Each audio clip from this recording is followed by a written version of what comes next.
Right, name. Oh, hang on, that is well dark. 2 seconds.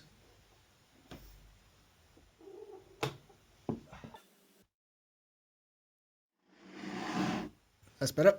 Name, the Invisible Man. One sentence summary. An update of the Invisible Man story featuring domestic abuse. Could you beat the villain? Oh, hell yeah. Adrian Griffin has a suit that makes him invisible, and also for some reason seems to give him super strength, but that's here nor there. But his main problem is he seems to think he's invincible. So early on in his harassment of Celia, he stands on a bedsheet that she's trying to move, revealing the footprints of an invisible person. And if that were me in the same situation, I'd just come out swinging. Like, you know exactly where he's standing. And also, if he's wailing on you, there you go.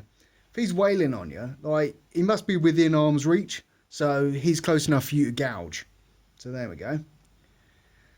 How do you improve the film? So why is it that that car alarm was so sensitive that it could be set off by a dog gently nudging it with its bum? And why was Celia sleeping in the same bed as that kid when there was like clearly a sofa that she could have slept on? There were spare ones in the house. Anyway, Adrian washed his suit clean of paint in about 3 seconds flat, and I thought, oh, that's a bit odd. And then later, we see the same corridor that the paint was thrown on him, and there was none on the floor or anything. So I guess that's just paint that washes off really easily.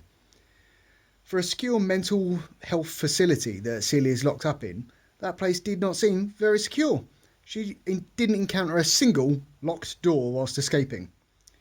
And Celia sees that blanket that's got, the feet on it, and she screams for help, and James busts into the room. And my big question there is, why was James apparently sitting in the corridor waiting to bust into the room after a second of like, oh no, help, and he was like there. It was very quick. Anyways, why did Adrian leave his second invisible suit in invisible mode? Surely he's just wasting the battery. And why was Celia like creeping around the house as if like peering through doors as if she was going to like spot him walking around? He's invisible. That's the problem you've been having. Adrian's brother offers Celia a deal when it's revealed that she's preggers. And the deal is like, if you go back to Adrian, you can start a whole new life together, and, we'll ignore the whole you've been sectioned and it looks like you murdered your sister thing. Presumably his money would buy them a new life or something. If that were me, I'd be like, well, I guess I've got no other options. Oh, okay. Then, you'd probably have to wait a while, but eventually he'd let his guard down and then bang, I'd shank him. That way you could prove that A, he had an invisible suit, B, he wasn't dead, and C, I bloody told you so, didn't I? Didn't I? Oddly enough, at the end of the film, when it's revealed that Celia wasn't crazy, like, she doesn't say, I told you so, didn't I? You all doubted me. There you go. How did Adrian fake his death? So there's a picture of his body with like slashed wrists, which was apparently in his brother's like desk. Just at a moment's notice, he could whip that out. But like, if he had faked his death by like leaving some evidence that he'd thrown himself off the cliff into the sea by his house, that would be, easier to explain because there was no body to find. But there you go, or potentially no body to find. What made you move to Paris? Is that something all beautiful women do? Number one. All right, calm down, fella. This is an interview. That is not appropriate. And that guy later drops into the conversation that like he set the company up. So I believe he was trying to use his power to seduce Celia.